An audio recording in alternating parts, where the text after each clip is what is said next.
Mathur aqueduct ഞങ്ങളുടെ തിരുവട്ടാർ യാത്രയുടെ രണ്ടാം ഭാഗം.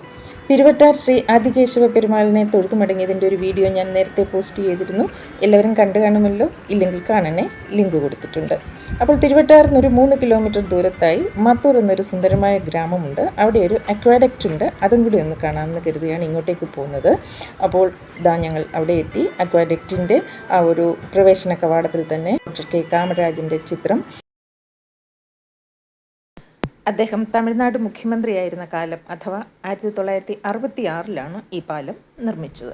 അക്വാഡക്റ്റ് എന്ന് പറയുമ്പം ഈ ചാനലാണല്ലോ, വെള്ളം കൊണ്ടുപോയി. ഈ ഒരു അക്വാഡക്റ്റിന് മാത്തൂർ അക്വാഡക്റ്റ് എന്ന് പറയും, മാത്തൂർ ട്രഫ് ബ്രിഡ്ജ് എന്ന് പറയും. അതുപോലെ തന്നെ ഏഷ്യയിലെ ഏറ്റവും വലിയ ഹാങ്ങിങ് ബ്രിഡ്ജാണ് നമ്മൾ മലയാളത്തിൽ തൊട്ടിപ്പാലമെന്നും തൂക്കുപാലമെന്നുമൊക്കെ പറയും.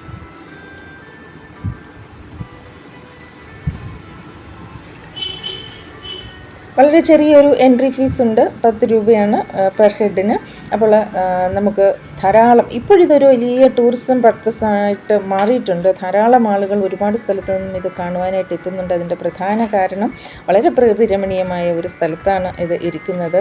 ചുറ്റുപാടും കാട്, ധാരാളം മരങ്ങൾ, മല, അതുപോലെ ചെറിയ മൃഗങ്ങൾ, കുരങ്ങനൊക്കെ ഇങ്ങനെ ഓടിച്ചാടി നടപ്പുണ്ട് ധാരാളമായിട്ട്. അപ്പോൾ ഇത്രയും സുന്ദരമായ ഒരു പ്രദേശത്ത് ഇത്രയും ഏഷ്യയിലെ തന്നെ ഏറ്റവും നീളം കൂടിയ ഈ ട്രക്ക് ബ്രിഡ്ജ് കാണുവാൻ ഒരുപാട് ആളുകൾ ഇന്ന് എത്തുന്നുണ്ട്.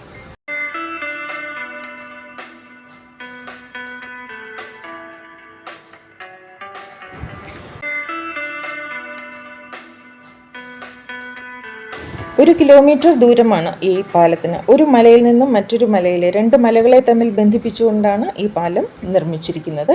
പെരളി നദിക്ക് കുറുകെയായിട്ടാണ് ഇത് നിർമ്മിച്ചിരിക്കുന്നത്. വെസ്റ്റേൺ ഘാട്ട്സിലെ മഹേന്ദ്രഗിരിയിൽ നിന്നാണ് ഇതിൻ്റെ ഉത്ഭവം.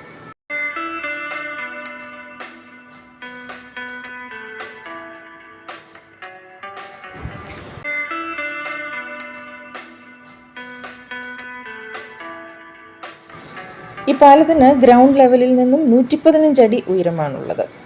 അതുപോലെ തന്നെ ഇതിൻ്റെ അരികിലൂടെ ഒഴുകുന്ന ഈ കനാൽ നിർമ്മിച്ചിരിക്കുന്നത് 7 അടി ഉയരത്തിലും അതുപോലെ 7.6 ഇഞ്ച് വ്യാസത്തിലുമാണ്.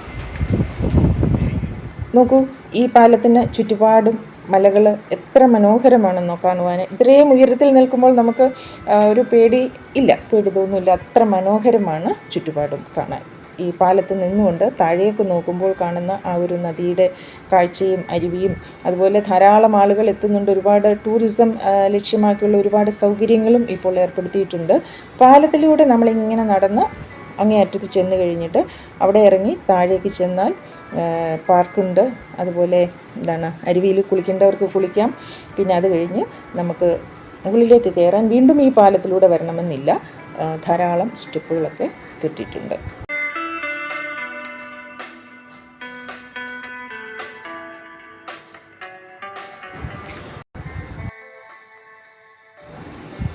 അപ്പോൾ ഇങ്ങനെയൊരു പാലം നിർമ്മിക്കാനുണ്ടായ സാഹചര്യം എന്താണെന്നോ, തമിഴ്നാടിന് കൃഷി എത്രമാത്രം പ്രാധാന്യമുള്ളതാണെന്ന് എല്ലാവർക്കും അറിയാമല്ലോ. കൃഷി അവരൊരിക്കലും മടക്കില്ല. കൃഷിയെ വിട്ടുകളഞ്ഞിട്ടുള്ള ഒരു അഭിവൃദ്ധി അല്ലെങ്കിൽ വികസന പ്രവർത്തനങ്ങളും അവർ ചെയ്യുകയുമില്ല. അപ്പോൾ ഈ ഒരു പാലം നിർമ്മിച്ചത് ഈ 2 മലകൾക്കിടയിലുള്ള 2 ഗ്രാമങ്ങൾ, വിളവൻകോടും കൽക്കുളവും, ഈ 2 ഗ്രാമങ്ങളിലെ കൃഷിക്കാവശ്യമായ വെള്ളം എത്തിക്കുന്നതിന് വേണ്ടിയാണ് ഇങ്ങനെയൊരു കനാൽ അന്ന് നിർമ്മിച്ചത്. അപ്പോൾ ഈ കനാൽ ഞാൻ നേരത്തെ പറഞ്ഞ പോലെ ടൂറിസം പർപ്പസ് അല്ല, അല്ലെങ്കിൽ ഈ പാലം അതിനു വേണ്ടിയുള്ളതല്ല. ഇറിഗേഷൻ ഡിപ്പാർട്ട്മെൻറ്റിലെ ഉദ്യോഗസ്ഥർക്ക് പോകുന്നതിനും വരുന്നതിനുമൊക്കെ ആയിട്ട് നിർമ്മിച്ചൊരു പാലവും കൂടിയാണിത്. അതുകൊണ്ട് തന്നെ നമ്മളിങ്ങനെ ഇതിലേ നടക്കുമ്പോൾ ഉണ്ടല്ലോ, ഈ പാലത്തിന് അധികം വീതിയൊന്നുമില്ല. ഒരാൾ അങ്ങോട്ട് പോകുമ്പോൾ മറ്റേ ആൾ ഇങ്ങോട്ട് വരുമ്പോൾ ഒരു ചെറിയ ഒരസലൊക്കെ ഉണ്ടാകും. അത്രയ്ക്കുള്ളൊരു വീതിയേ ഉള്ളൂ. പിന്നെ ടൂറിസം ലക്ഷ്യമാക്കിയുള്ളതൊക്കെ ആകുമ്പോൾ കുറച്ചും കൂടി ഒരു സേഫ്റ്റി മെഷേഴ്സൊക്കെ ആവാം എന്ന് നമുക്ക് തോന്നുകയും ചെയ്യും. എന്നിരുന്നാലും എൻജിനീയറിംഗ് സ്കില്ലിൻ്റെ മറ്റൊരു മഹാത്ഭുതമാണ് ഈ പാലം എന്ന് നമുക്ക് പറയാതിരിക്കാനാവില്ല. അന്ന് ഏകദേശം 13 ലക്ഷം രൂപയായിരുന്നു ഇതിൻ്റെ നിർമ്മാണ ചെലവെന്നും.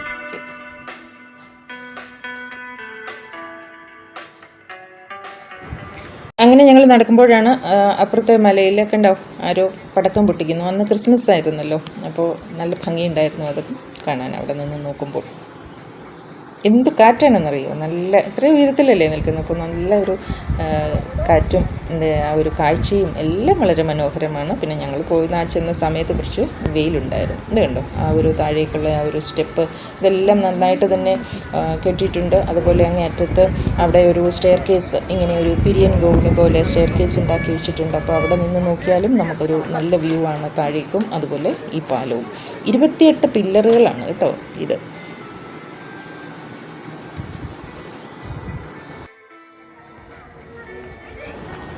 അങ്ങനെ 1 കിലോമീറ്റർ ദൂരം ആ പാലത്തിലൂടെ സഞ്ചരിച്ച് മറുവശത്ത് എത്തിക്കഴിയുമ്പോൾ താഴേക്ക് ഇറങ്ങിയാൽ ഈ ഒരു പിരിയൻ ഗോവണിയുണ്ട്. ആ ഒരു ഗോവണിയിൽ ആ സ്റ്റെയർ കേസിൽ കയറി നിന്നും താഴേക്ക് നല്ല വ്യൂ ആണ്. അതുപോലെ ഈ പാലവും നല്ല ഭംഗിയായിട്ട് കാണാൻ പറ്റും. പിന്നെ ആ സ്റ്റെപ്പ് ഇറങ്ങി താഴേക്ക് വരുമ്പോൾ കുട്ടികൾക്ക് കളിക്കാനൊക്കെ ആയിട്ടുള്ള ഒരു ചെറിയ പാർക്കുണ്ട്. അത്യാവശ്യം വേണ്ടുന്ന കാര്യങ്ങളെല്ലാം അവിടെ സജ്ജീകരിച്ചിട്ടുണ്ട്.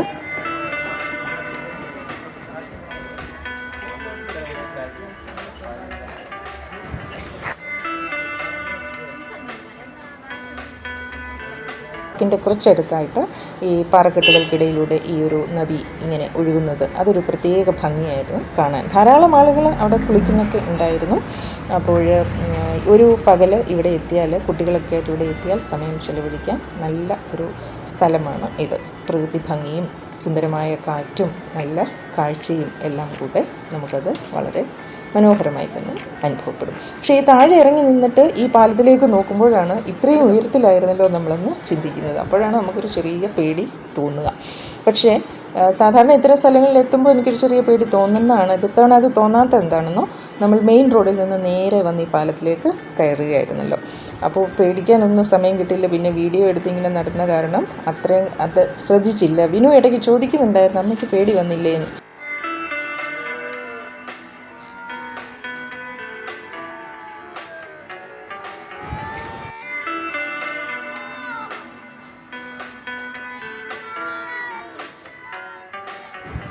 കുറച്ചൊക്കെ എവിടെയായാലും നമ്മൾ പോകുമ്പോൾ നമ്മൾ ഒരുപാട് ശ്രദ്ധിക്കണമല്ലോ ഇത്തരം സ്ഥലങ്ങളിൽ. അങ്ങനെയൊക്കെ ശ്രദ്ധിച്ച് നിന്ന് നല്ല ഒരു കാഴ്ചയൊക്കെ കണ്ട് ഞങ്ങൾ കുറച്ച് സമയം കഴിഞ്ഞപ്പോൾ അടുത്ത സ്ഥലത്തേക്ക് പോന്നു, മറ്റൊരു സ്ഥലത്തേക്ക്. അത് അടുത്ത വീഡിയോയിൽ.